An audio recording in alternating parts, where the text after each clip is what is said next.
Alors, bonsoir Chloé, bonsoir Marquise. Est-ce que vous m'entendez correctement?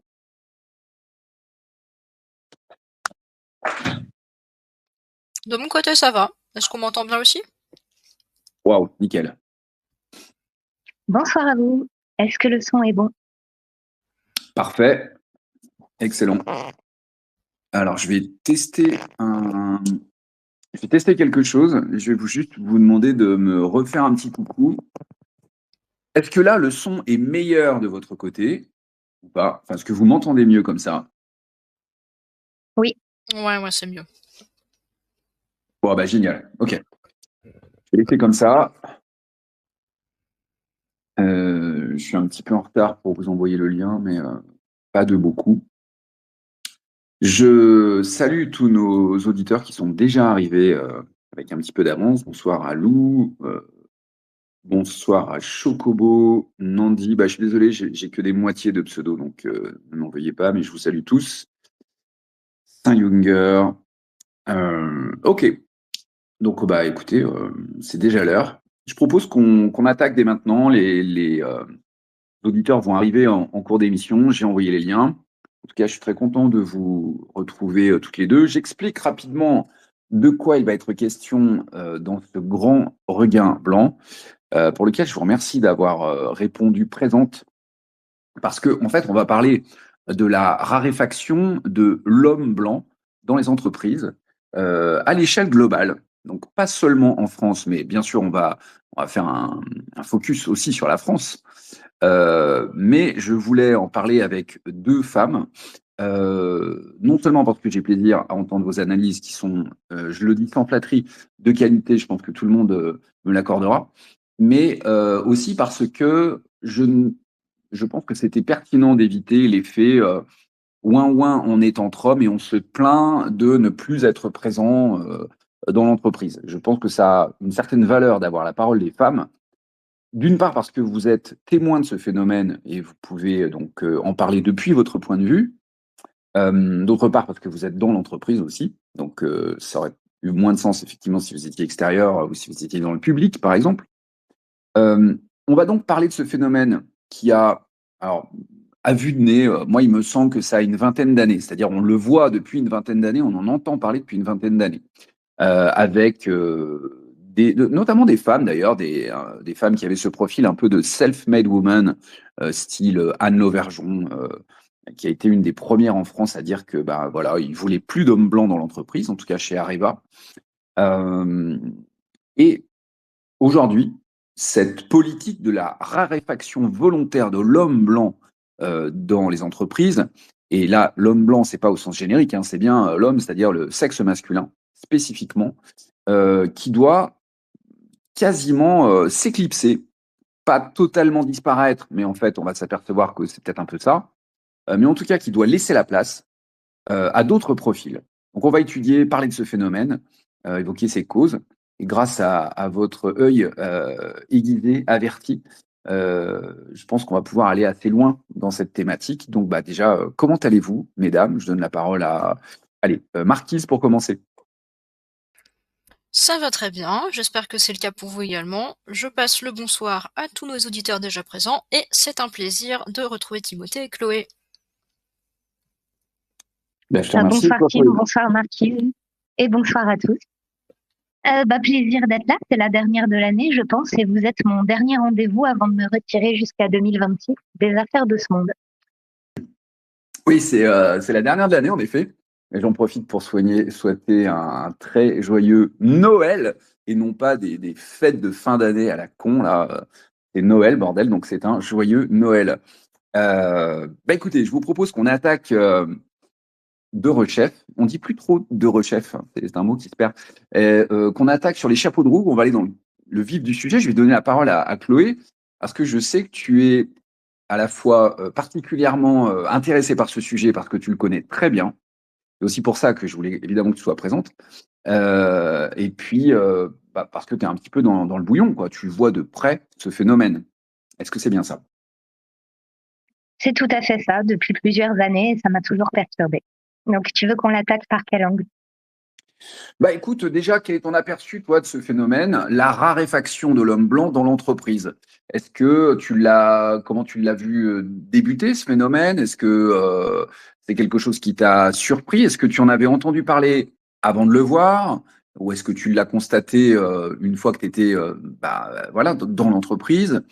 Comment il se concrétise à ton échelle? Et puis, qu'est-ce que tu en penses? Est-ce que ça t'affecte? Est-ce que ça t'inquiète? Et puis, qu'est-ce que ça signifie au global, cette raréfaction de l'homme blanc? On parlera après de ses conséquences. On va peut-être commencer par toutes ces questions d'un coup pour ce début de grand regain blanc. Ça en fait effectivement beaucoup. C'est un phénomène qui m'est antérieur. On y reviendra peut-être tout à l'heure, mais qui a commencé en Europe, surtout dans les années 50, et que j'ai découvert quand je suis entrée dans le monde du travail, tout simplement. C'est pas quelque chose qui faisait partie de mon éducation, à part éventuellement quelques sessions qu'on a pu avoir à l'école de sensibilisation.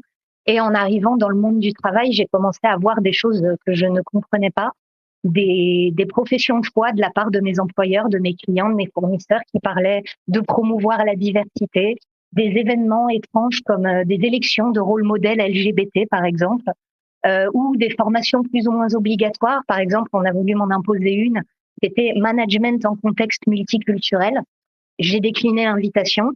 Et à force de voir cette répétition, cette cohérence, c'est toujours les mêmes termes qui reviennent en boucle, ce sont généralement des copier-coller, les entreprises s'inspirent les unes des autres. Bah, j'ai voulu savoir un petit peu d'où ça venait, pourquoi ça venait, et j'ai apporté la contradiction à certains, ce qui m'a coûté certaines choses. Mais c'est quelque chose qui se fait en France à moitié, à mots couverts, parce que autant, messieurs, on peut vous discriminer sur le sexe, ça c'est parfaitement légal, malheureusement, contrairement à ce qu'on prétend. Autant en France, il est parfaitement compliqué de parler de race, et une entreprise privée ne se risquerait pas, à part des cas exceptionnels comme tu cites, comme Anne Lauvergeon, qui doit avoir un fort sentiment d'impunité. Une entreprise privée ne se risquerait généralement pas à faire ce genre de déclaration. Donc elle parlera plutôt de diversité des origines, clin d'œil, et elle s'appuiera notamment sur une étude de McKinsey qu'on retrouve aujourd'hui dans des formations professionnelles en France, une étude de McKinsey qui, je crois, date de 2021 et qui prétend démontrer qu'un environnement diversitaire en termes d'origine est corrélé avec une plus forte probabilité de productivité. Sauf que ce rapport a été débunké par deux intellectuels américains, mais il se retrouve toujours aujourd'hui en 2025 dans des supports de formation d'entreprises françaises, nous expliquant que la diversité, c'est-à-dire tout ce qui n'aime pas l'homme blanc, hétérosexuel, cisgenre, la diversité est un facteur de productivité. Donc les entreprises ont enfin trouvé leur raison d'être pour justifier ces politiques. Et je pense qu'elles sont parfaitement inquiétantes. Voilà comment j'en suis arrivée là. Tu as dit, il y a juste un mot qui m'a manqué, tu as dit, je pense qu'elles sont parfaitement quoi? Inquiétantes. D'accord, d'accord. Oui, je comprends que ce sentiment puisse naître. Marquise, quel est ton ressenti sur ce phénomène? Comment tu l'as Alors moi, je vais découvert? Et puis, qu'est-ce rebondir que un ça petit t'inspire? peu. Moi, je vais juste rebondir sur ce qu'elle dit à propos là, de ces études qui montreraient que des équipes plus diverses auraient un meilleur taux de productivité. Ce qui est marrant, c'est alors moi j'ai lu des textes anglais qui se basaient là-dessus. Et bizarrement, ce qu'on dit jamais dans les articles qui parlent de ces études, c'est que les mêmes études disent aussi effectivement, ce sont des équipes productives, mais ça crée des problèmes de cohésion d'équipe et il faut former les managers parce que si on les met avec des managers qui sont pas spécifiquement formés à gérer des équipes multiculturelles, ça crée des problèmes au sein des équipes. Et même les études qui sont utilisées pour justifier tout ça sont pas à 100% en train de dire que c'est une idée absolument géniale. Et ça bizarrement, vous ne l'entendrez jamais, bien sûr. D'accord. Quant à l'historicité du phénomène, alors on a parlé de Anne Lauvergeon. On peut rappeler ses propos et la date à laquelle elle les a dit. C'était la directrice de Areva, hein. Alors ça, moi, je ne l'ai pas. Moi, la partie historique que j'ai faite, moi, je suis partie sur ce qui se passait aux États-Unis et que j'aborderai plus tard dans l'émission. Mais oui, ça, moi, je ne l'ai pas. Je l'ai peut-être noté quelque part. Anne Lauvergeon nous avait dit en 2009, je l'ai retrouvée, qu'elle choisirait autre chose que le mâle blanc à poste égal. Voilà, c'est exactement ça les propos. Donc c'était pas tellement hésitant. On était quand même dans des catégories raciale, en fait, même si ce n'est pas assumé dans le propos, on évoque mâle, blanc, donc on peut taper dessus, ça va, mais ça C'est reste quand difficile même de faire plus clair, là. Hein. difficile de faire plus clair. On assume une dimension raciale, mais comme toujours, c'est dépréciatif pour les Blancs, c'est en leur défaveur, donc ça passe. Ce principe, il a toujours été respecté, hein, de toute façon. Il faut que ce soit laudatif pour le tiers-monde et dépréciatif pour les Blancs. Tant que vous avez compris cette règle, vous pouvez taper, il n'y a pas de morale, il n'y a pas de...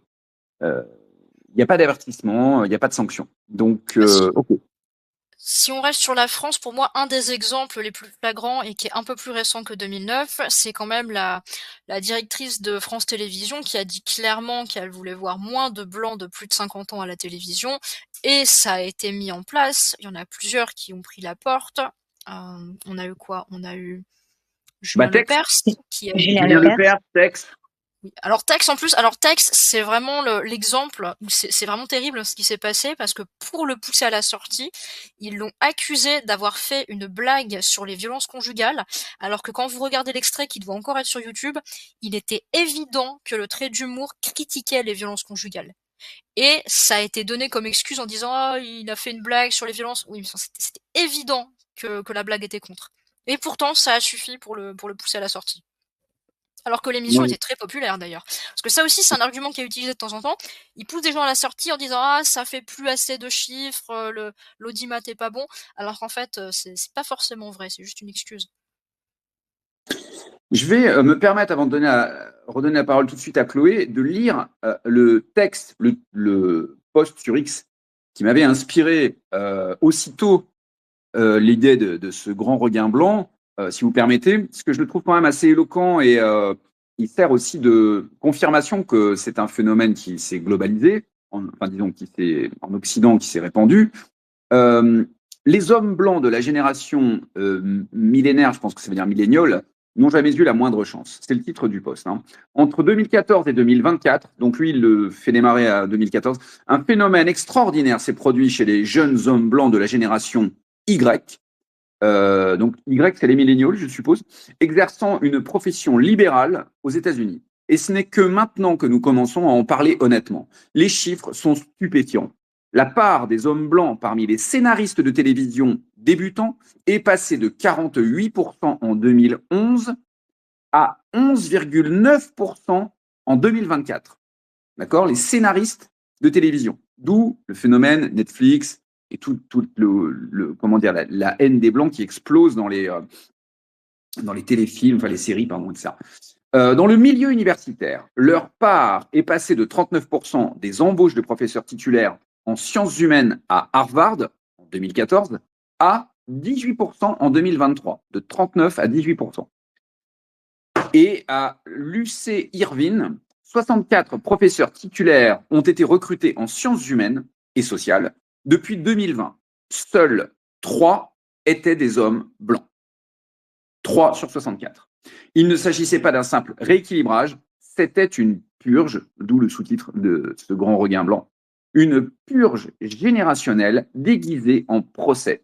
Voici ce qui rend la situation particulièrement brutale. Les hommes blancs plus âgés sont restés exactement où ils étaient. Les hommes de la génération X dirigent, alors ça c'est ma génération, dirigent toujours le New York Times Magazine, occupent toujours des postes à responsabilité à Hollywood et dominent toujours les départements universitaires.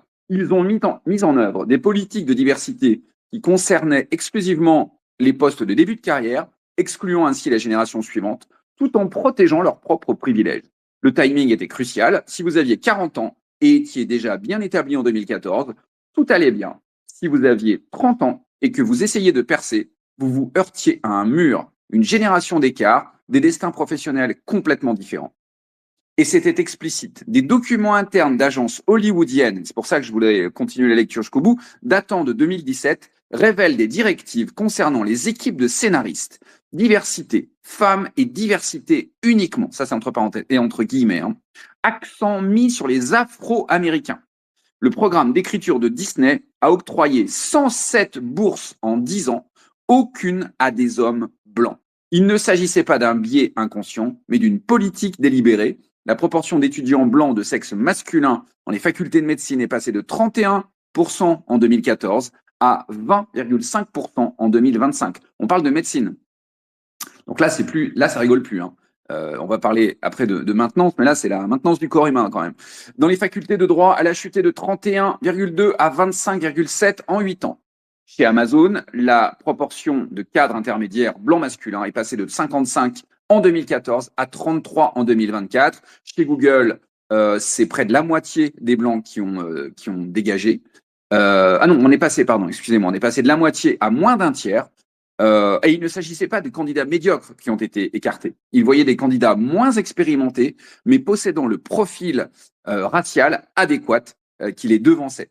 Donc que ce soit les journalistes, les universitaires, voilà, les scénaristes, les hommes blancs ont dégagé. Et quels sont les refuges, et c'est la fin du texte, que ces hommes ont trouvé, ces hommes blancs? Les crypto-monnaies, les podcasts, Substack, n'importe quel endroit sans gardien institutionnel.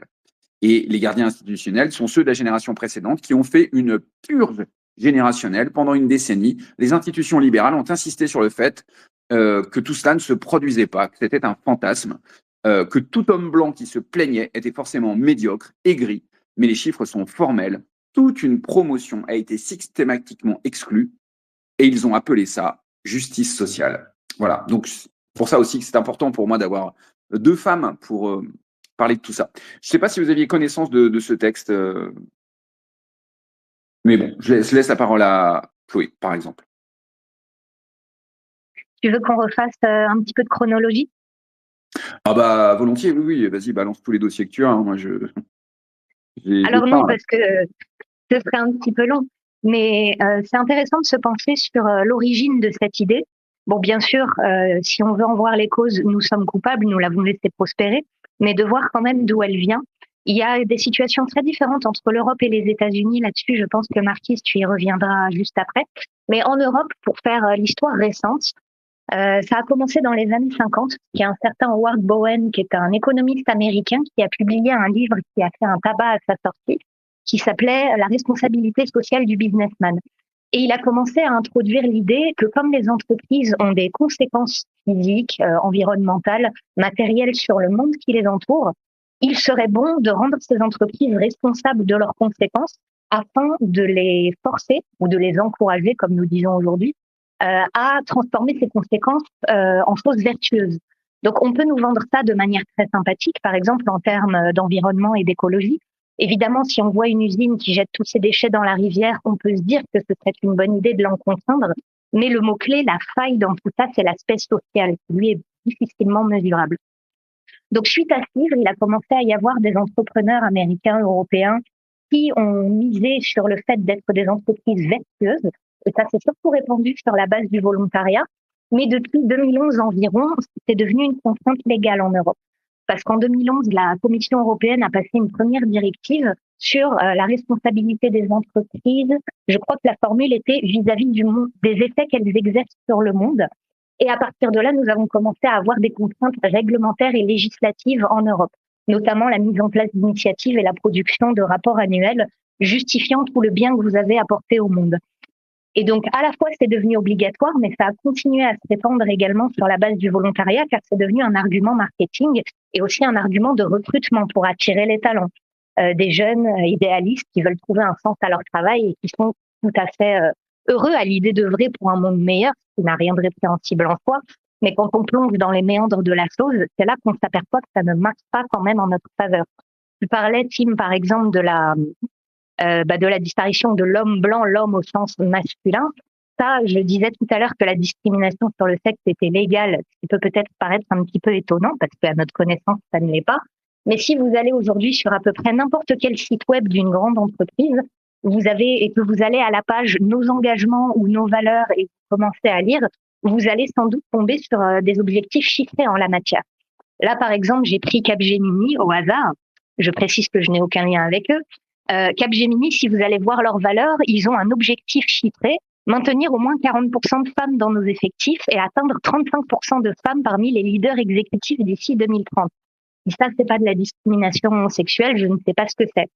Et quant à la discrimination raciale, je l'ai évoqué un petit peu tout à l'heure, c'est notamment ce rapport McKinsey qui a été complété par d'autres, mais qui a été remis en cause de nombreuses fois, comme Marc l'a fort bien dit, et qui en plus apporte des problèmes. Donc, on se retrouve avec aujourd'hui des leaders qui œuvrent très activement à rendre les hommes blancs moins proéminents dans leur effectif, à moins leur donner la parole, à mettre en avant d'autres figures. Et ça nous apporte effectivement des conséquences fort déplaisantes, puisque à force de donner la voix notamment à la diversité des origines, des cultures et des religions, on se retrouve avec des problèmes de cohabitation que nous n'avions pas avant. Il y a eu un rapport, je crois que c'était Ipsos, il y a 2-3 ans, qui expliquait qu'aujourd'hui, 2 entreprises françaises sur 3 sont confrontées aux faits religieux dans le travail. Je ne citerai pas la religion en question, je risquerais de vous surprendre, mais ce sont des problèmes que nous n'avions pas quand ces personnes étaient extrêmement minoritaires et surtout n'étaient pas mises en avant, voire recrutées préférentiellement d'une manière plus ou moins ouverte, car il faut quand même composer avec le cadre législatif qui à la fois nous interdit de discriminer, mais nous incite quand même à faire ce que l'on vient de citer. Donc voilà pour l'histoire récente, on va dire, de ce mouvement qui œuvre contre nous et qui continue à se répandre. Peut-être un dernier point pour terminer. Aujourd'hui, il y a, je crois, 78% des entreprises qui ont une équipe dédiée au RSE, à la responsabilité sociale et environnementale des entreprises. Et c'est un chiffre qui est en constante augmentation en France. Donc on a près de 80% des boîtes qui aujourd'hui dépensent du temps, de l'argent et des ressources qu'ils consacrent à ces principes-là. Ce qui, encore une fois, pour nous, n'est pas forcément une bonne nouvelle, mais est particulièrement réjouissant pour ceux que je qualifierais publiquement de nos ennemis. Voilà pour la chronologie récente. C'est vraiment fabuleux ce niveau de conneries quand même, parce que quand on le regarde de l'extérieur et qu'on n'a pas la matière, les documents pour pouvoir analyser et qu'on est sur la réaction émotionnelle brute, on se dit mais le niveau de stupidité est quand même stupéfiant, puisqu'il y a forcément des gens qui se tirent une balle dans le pied en faisant ça. Il n'y a pas que des winners parmi les gens qui décident de faire ça. On peut comprendre à la lecture du texte que j'ai fait juste avant ta prise de parole, que j'ai trouvé très éclairante, que c'est une stratégie de la part de l'ancienne génération pour se maintenir au pouvoir et pas se faire remplacer par la nouvelle génération, en gros. Bon, en tout cas, moi, c'est ce qui ressortait de la lecture du texte dont j'ai lu la traduction. Mais, enfin, quand même, je veux dire, quand on entend ce que tu viens de dire, on se dit, mais il y a quand même, je sais pas si toi ça a été ton sentiment, mais il y a un sentiment de stupidité. C'est pas juste d'absurdité.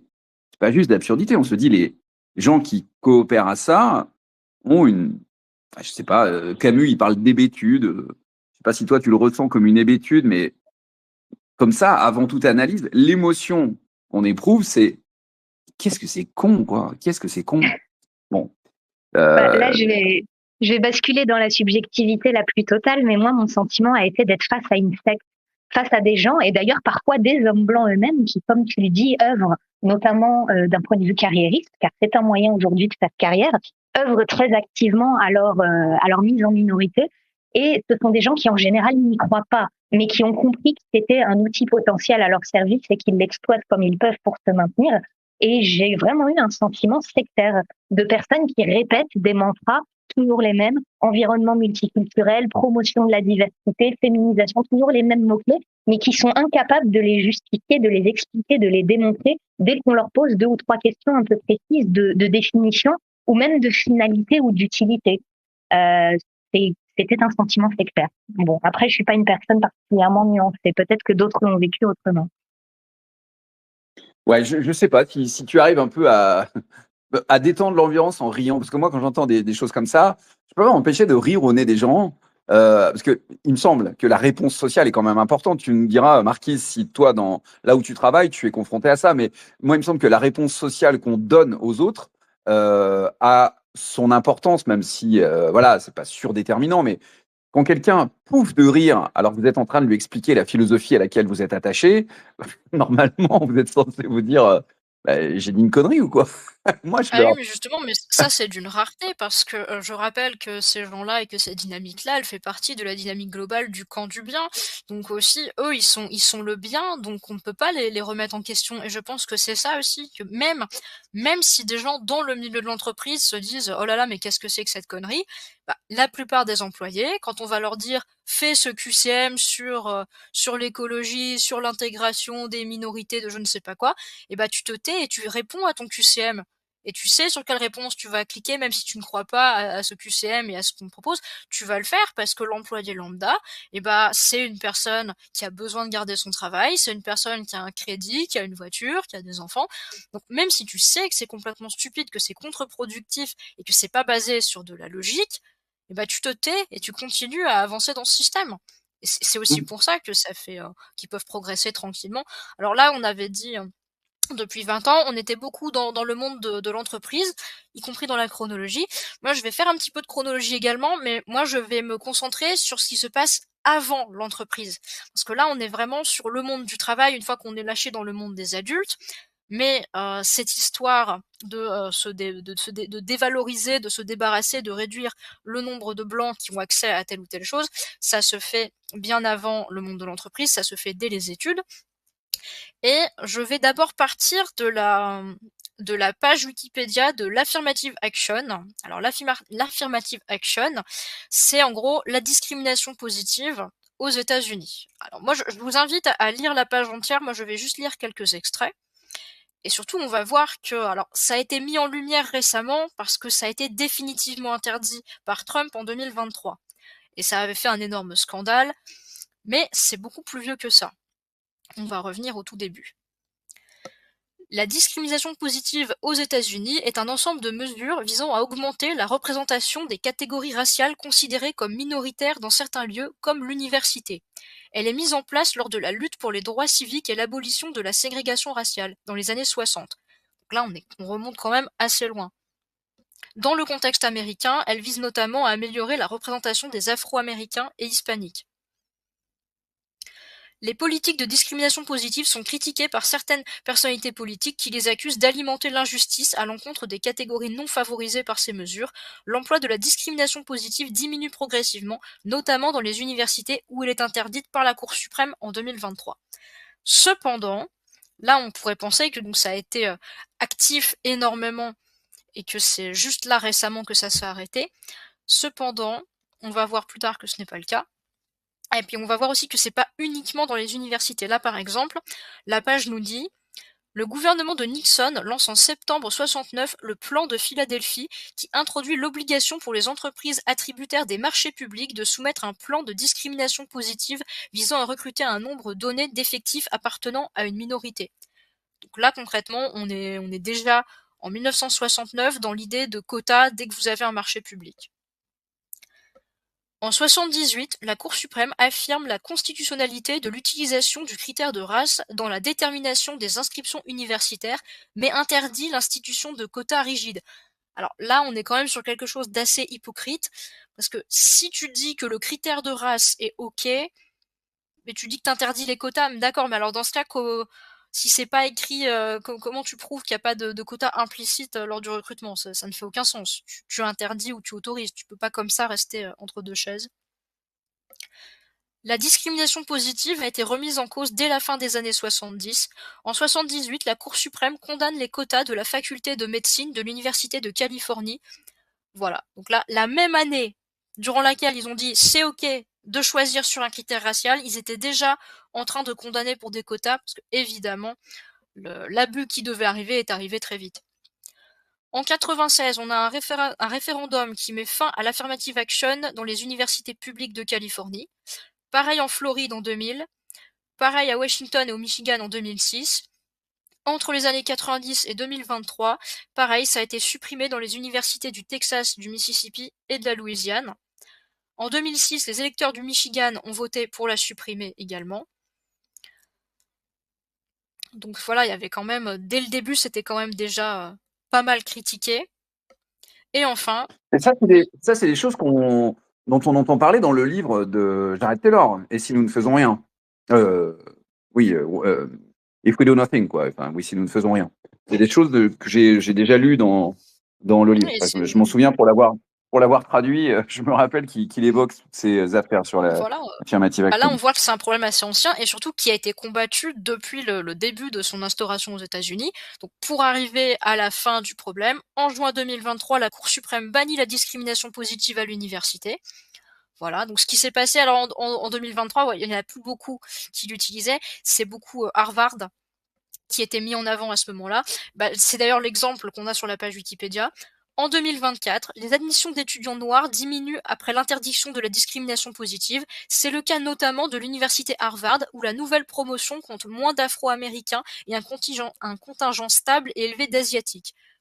Mais d'autres universités ne semblent pas touchées par le phénomène. Donc ça reste à voir. Je vous mettrai en commentaire quelques graphiques de ça.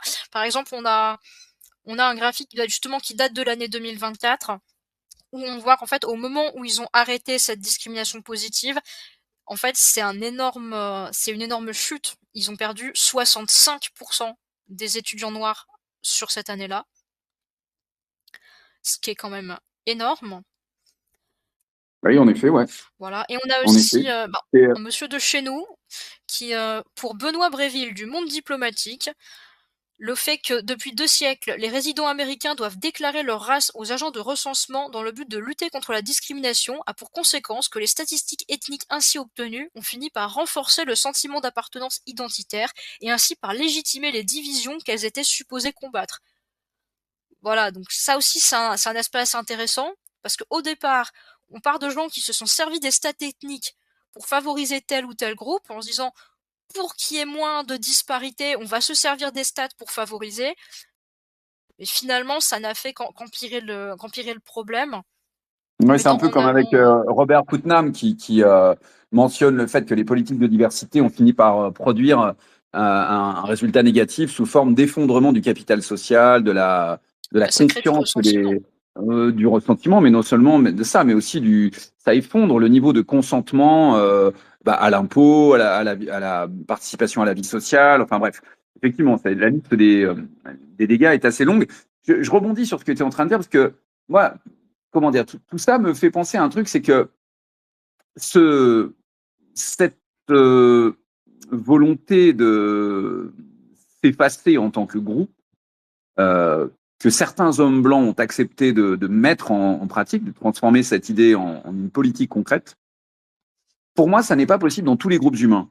Il y a des groupes humains qui ne fonctionnent pas comme ça et qui se disent, ben non, je vais forcément investir dans mon groupe à moi, et la génération suivante, c'est mon groupe à moi. On fait partie des types humains qui ont ce point faible, et je vais essayer de le mettre en exergue sous la forme de quelque chose d'humiliant, parce que je pense que les Français sont sensibles à l'humiliation, ce sont un peu des coqs, et si on peut les attraper par l'humiliation, peut-être que ça peut les faire réagir, mais le tiers-monde ne se comporterait pas comme ça, parce qu'ils estiment que la génération d'après, eh ben, c'est toujours eux. Alors que certains blancs, bon, je pense que il va falloir stérier les choses et désigner un petit peu qui sont les blancs capables de faire ça, mais certains blancs qui sont capables de dire, bah non, la génération suivante de ma propre race, c'est pas moi et j'en ai rien à branler. Ce qui m'importe, c'est ma caste. Et ça, c'est un des trucs typiques des socialistes, qui est de remplacer la race par la caste.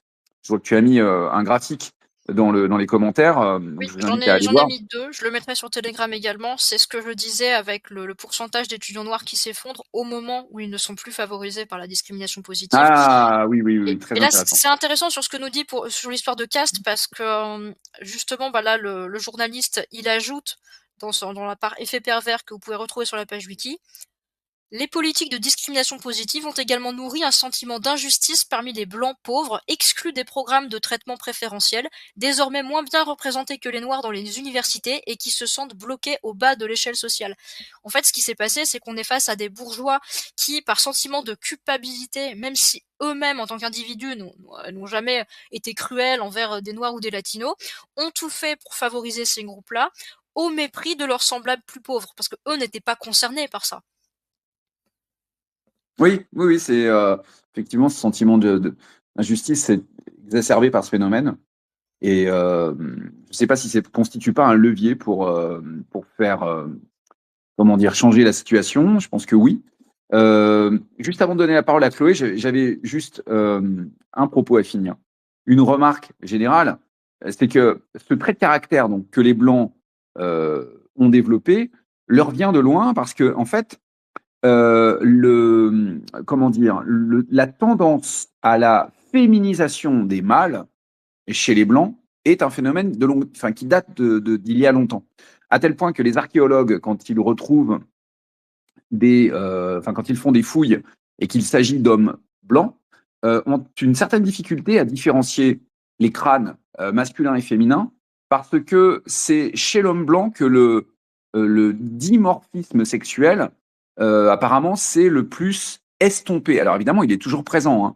On voit évidemment le dimorphisme sexuel de façon flagrante, mais il a eu tendance quand même à s'estomper, de telle sorte qu'il permet une meilleure coopération sociale, un abaissement du niveau d'agressivité.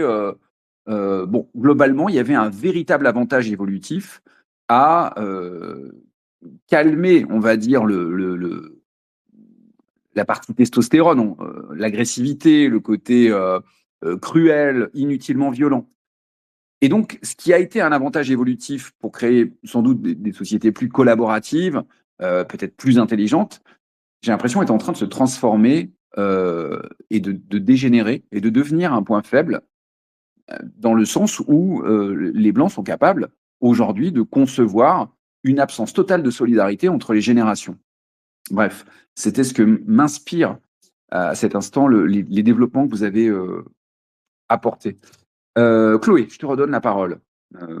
Je ne sais pas si tu voulais pas revenir sur un aspect historique du phénomène. Non, je pense qu'on a fait un tour pour l'histoire récente qui est correct, mais ce que tu dis par rapport à notre absence de solidarité, et on va sans doute revenir sur l'aspect communautaire, vient peut-être aussi du fait qu'il n'est pas très courant aujourd'hui de se concevoir en tant que blanc déjà. C'est pas quelque chose qu'on nous apprend à faire, au contraire, c'est quelque chose qu'on nous décourage activement à faire par l'antiracisme, par l'éducation nationale, par diverses formations et pressions sociales, et qui ne nous aide pas à défendre nos intérêts en tant que groupe racial, tout simplement. On a eu tout un tas de déclarations outrageantes là-dessus. C'était comment elle s'appelle la chanteuse, Camélia Jordana, qui nous avait dit, vous vous souvenez peut-être, elle nous avait dit sur un plateau télé il y a quelques années que l'homme blanc était responsable de tous les maux, ou quelque chose d'équivalent. Donc quand on parle aujourd'hui, quand on ose concevoir les blancs en tant que race, en général c'est associé à quelque chose de négatif. Donc on le sait bien, nous qui sommes d'affreux extrêmes droitards, donc revendiquer cette solidarité qui plus est dans des mondes aussi secrets que l'entreprise ou en tout cas l'activité professionnelle dont dépendent nos vies, c'est un exercice qui est particulièrement difficile. Donc cette absence de solidarité n'est pas bonne, mais on peut comprendre d'où elle vient peut-être. Et effectivement, y remédier via la communauté est une solution. Mais cette démonisation de l'homme blanc, parce que là, Camélia Jordana, c'était vraiment poussé. Elle a fait même d'autres déclarations.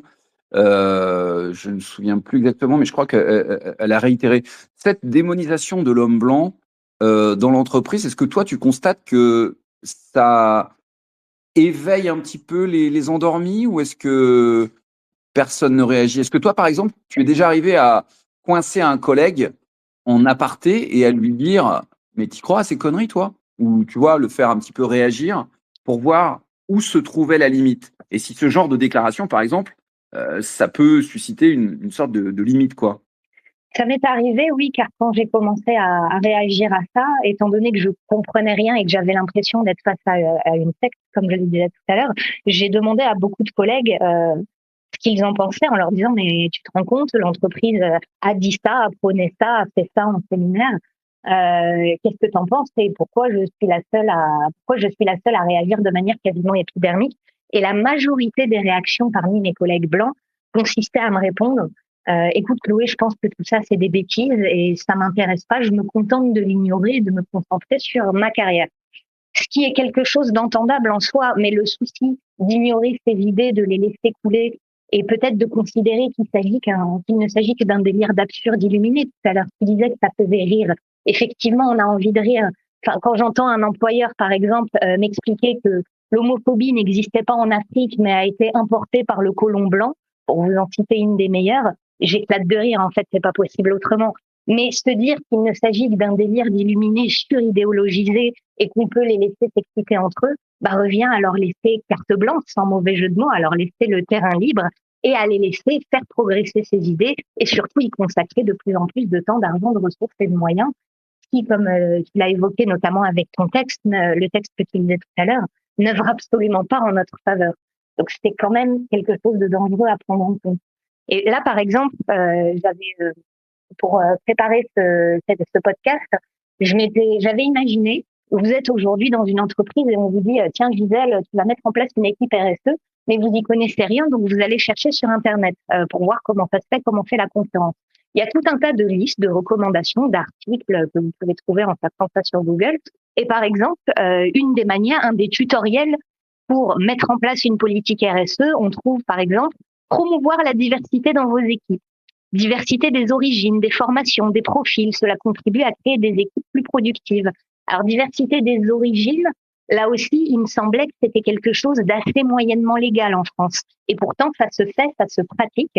On ne parlera jamais de race, évidemment, car c'est un mot tabou. On parlera de contexte multiculturel ou de diversité des origines, mais ça revient à la source de ton propos, c'est-à-dire l'effacement, la mise en retrait des Blancs et surtout des hommes qui sont les premiers visés. Car nous, si nous avons envie de chouiner, effectivement, nous pouvons toujours sortir la carte femme qui peut nous épargner quelques tracas, ce qui est parfaitement juste au demeurant. Mais alors, est-ce que justement, ça n'a pas rattrapé les femmes à un moment donné? Parce que là, j'ai vu qu'il y avait quand même dans le féminisme intersectionnel, c'était ce qu'on avait évoqué avec la fin du porte-parole là, que les femmes dans certains milieux étaient dénoncées en tant que femmes blanches, bourgeoises blanches, antiracistes blanches.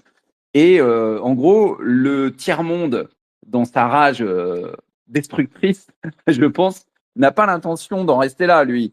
Il n'a pas l'intention de respecter les frontières de cette idéologie qui essaye, en gros, de maintenir en place les boomers, la génération X et tout ça, quoi. Est-ce que vous avez vu, Chloé Marquise, est-ce que vous avez vu des femmes blanches être rattrapées par ce phénomène? C'est quoi la Pas phrase? encore. La révolution dévore ses enfants? Je crois que c'est ça. Ouais. Ben oui, elle ne fait pas de quartier. Elle regarde pas le. Bah là, on a eu un exemple récent. Là, il y a une ville. C'était quoi? Je crois que c'était une liste écolo où il y a une tête d'affiche qui a dû se retirer parce que c'était une femme lesbienne et on lui a dit clairement, ah non, mais vu dans le quartier dans lequel tu vas être, une lesbienne, ça passera pas. Ah C'était à oui, Saint-Ouen, non? c'est bien ça. Je crois, oui. Pardon, tu disais Chloé, excuse-moi. C'était à Saint-Ouen. Oui. Et elle a été Et du coup, elle est partie. C'est ça qui est. Ah oui. Alors la conclusion importante, c'est qu'elle aurait pu dire, bah non, rien du tout, je reste en place. Mais non, là, elle est vraiment partie. Donc ça veut dire que c'est vraiment suivi des faits. On n'est plus dans l'injonction ou la formule pour faire joli. C'est vraiment une politique appliquée désormais. Et j'ai l'impression que c'est aussi la peur qui fait partir les gens. Les gens, on se dit, oula, cette tempête-là, j'ai pas envie de l'affronter.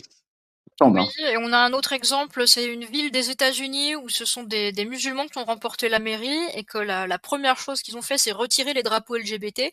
Donc on a vu des militants péter des câbles en disant quoi, mais on vous a toujours soutenu, on a toujours aidé les migrants, on vous a aidé à vous installer, maintenant vous nous faites ça. En fait, là, on est face à des gens qui pendant quelques années étaient à fond dans la convergence des luttes et qui maintenant se rendent compte que la convergence des luttes, ça n'existait que dans leur esprit.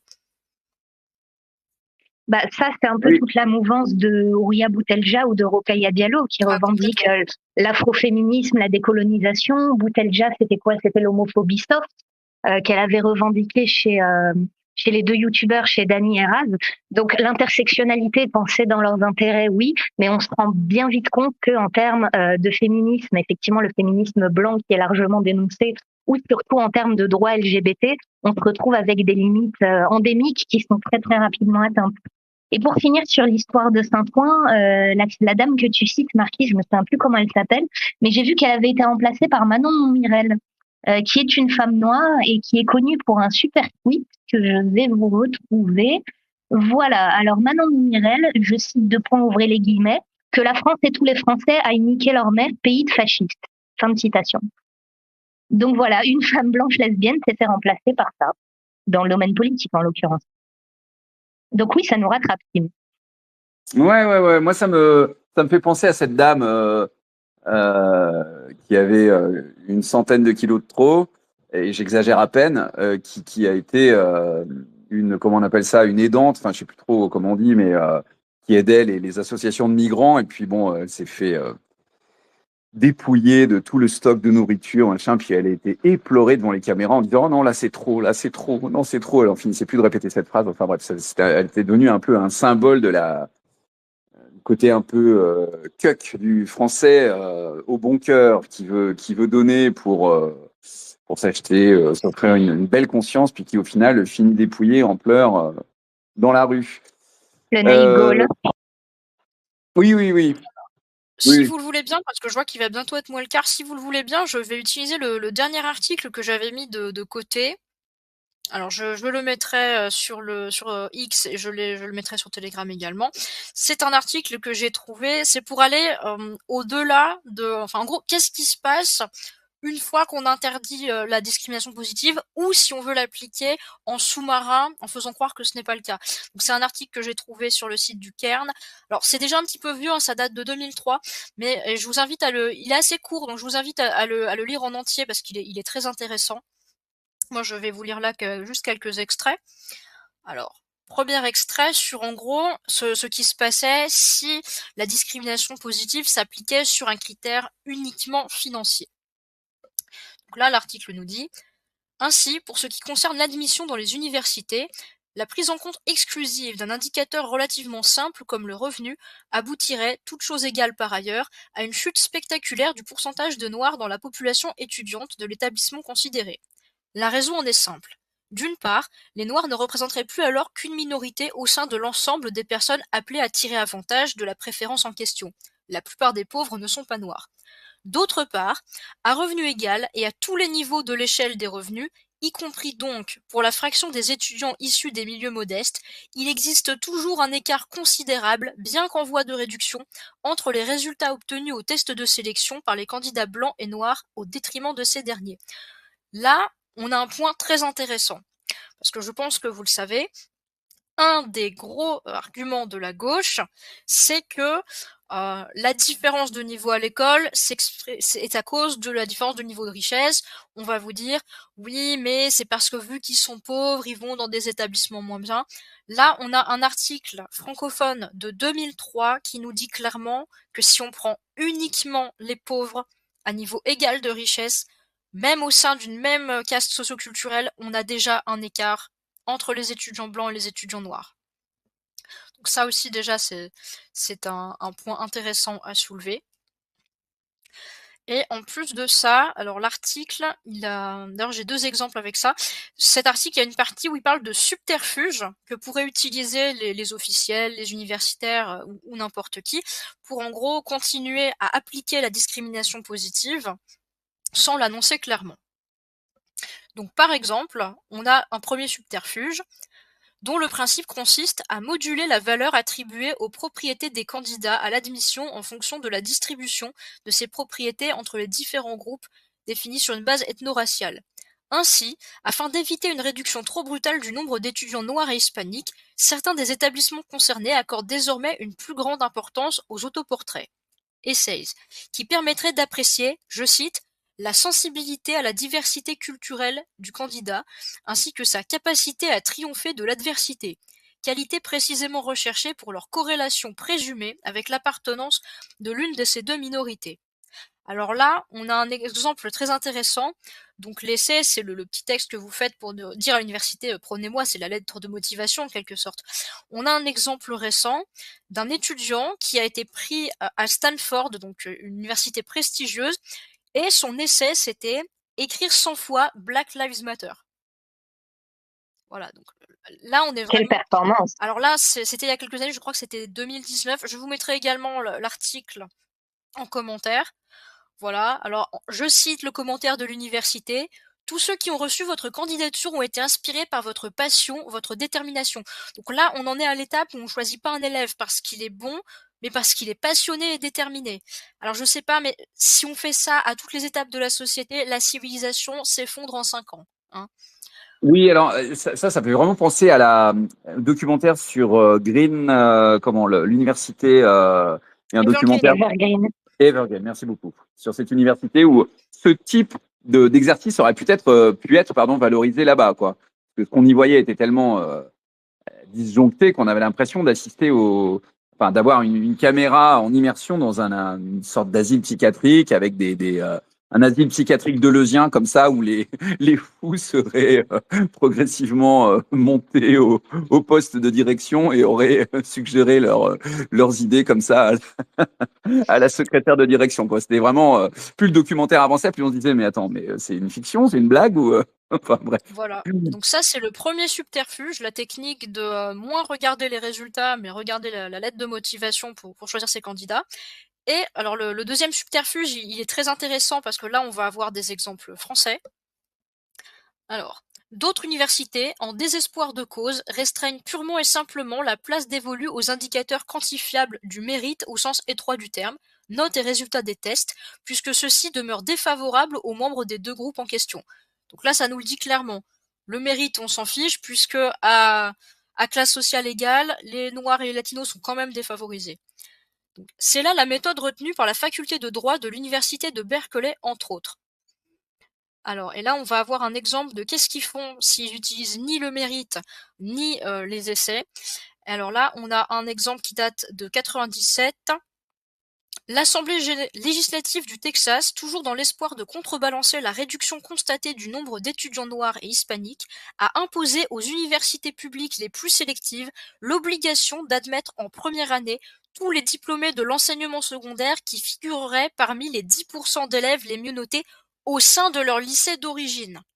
Donc là, on est sur quelque chose de très intéressant, c'est-à-dire que si vous avez un lycée de nuls, vous allez prendre les meilleurs des nuls, même si les meilleurs des nuls seraient moyens dans une autre école.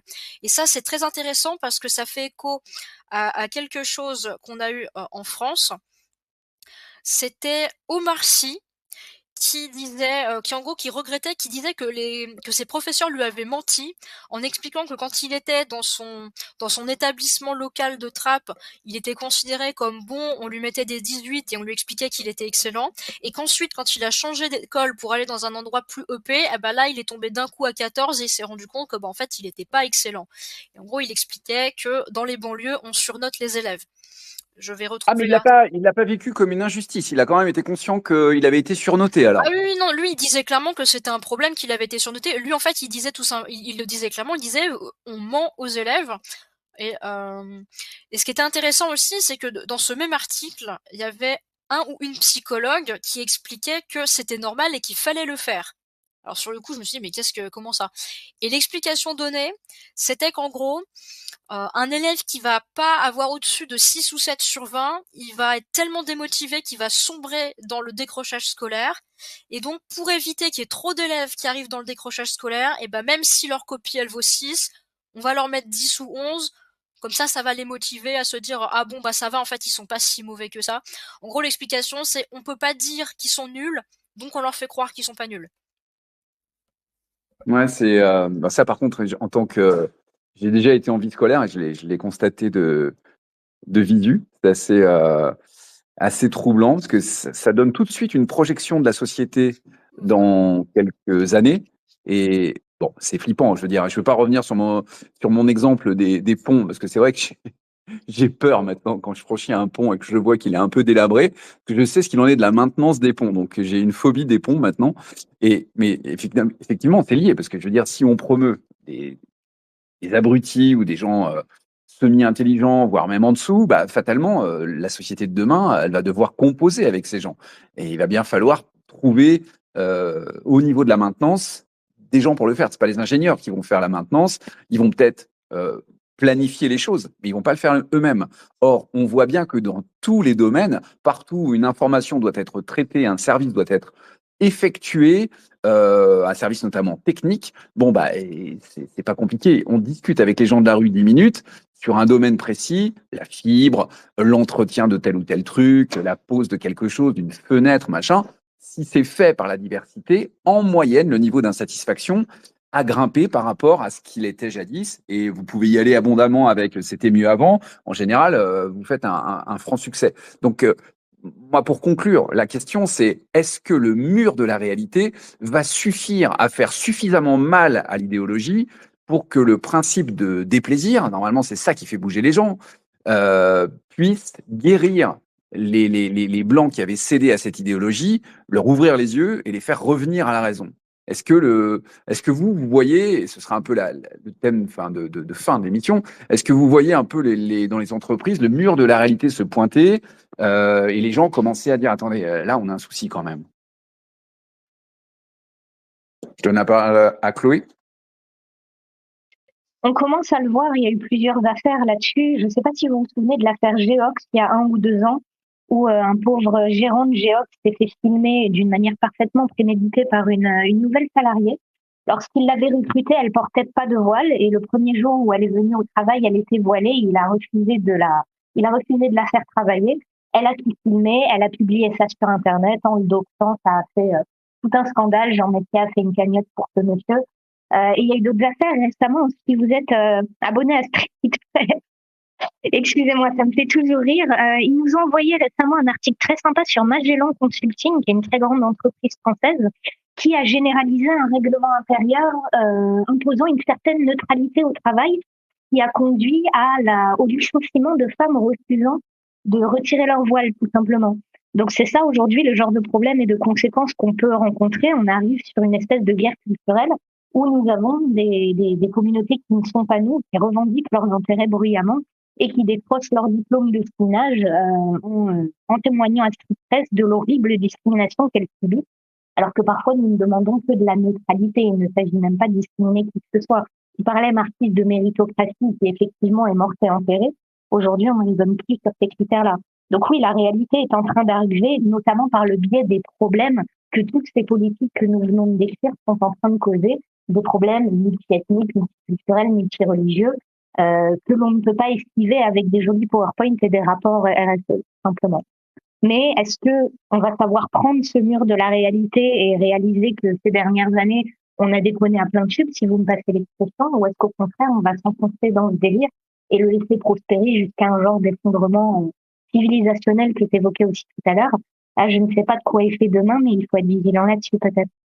Qu'est-ce que vous en pensez? Bah, écoute, moi, mon mot de la fin, puisqu'on arrive à la fin de l'émission, ce sera que, en fait, apparemment, c'est la peur qui a tétanisé les gens et les a convaincus d'entretenir ce discours, de le tenir eux-mêmes et de le perpétuer. Et j'ai l'impression que ce sera peut-être la peur, mais cette fois-ci de l'islam, qui va, peur contre peur, quoi, qui va peut-être destiller un peu les yeux des gens qui étaient dans l'hébétude ou voilà, qui répétaient machinalement en se disant bon bah ma carrière d'abord et puis on verra ensuite.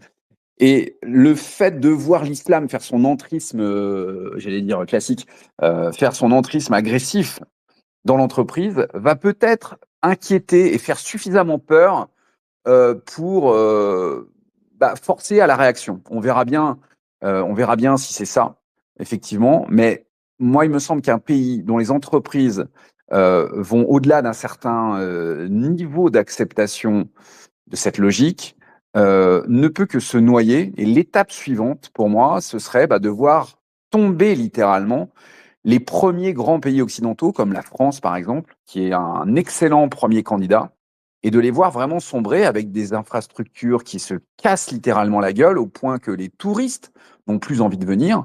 Et on peut, alors c'est pas ce que je souhaite, mais si jamais ça se passe comme ça, ce qui est pas du tout impossible, j'espère qu'à nouveau la peur que ça suscitera chez les autres pays suffira à donner un contre-exemple, que peut-être que c'est le dernier grand rôle historique de la France, je ne sais pas, de servir de contre-exemple aux autres pays occidentaux, leur faire peur à tel point qu'ils se disent bon, faut peut-être enclencher la marche arrière et ne pas suivre cet exemple terrifiant, parce que moi je vois que ça a déjà atteint le médical.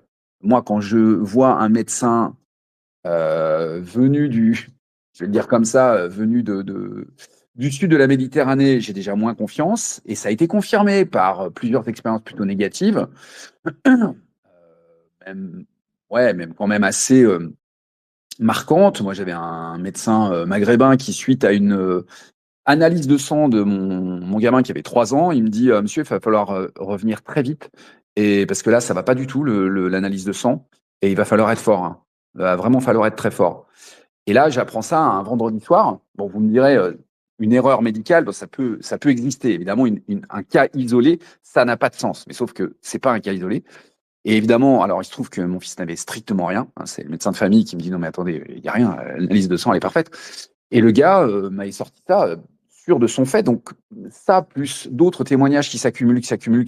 Au bout d'un moment, fatalement, on se dit non mais attends, là il y a un gigantesque problème de fonctionnement. Et bon, moi je mise sur cette peur pour que les gens, parce que la peur est un affect assez fort, pour que les gens qui avaient jusque-là accepté, bon an, mal an, d'être un peu des somnambules de l'idéologie anti-blanc, se disent ouais, peut-être que la mort n'est pas la meilleure des destinations. Et Marquise, je te laisse le mot de la fin.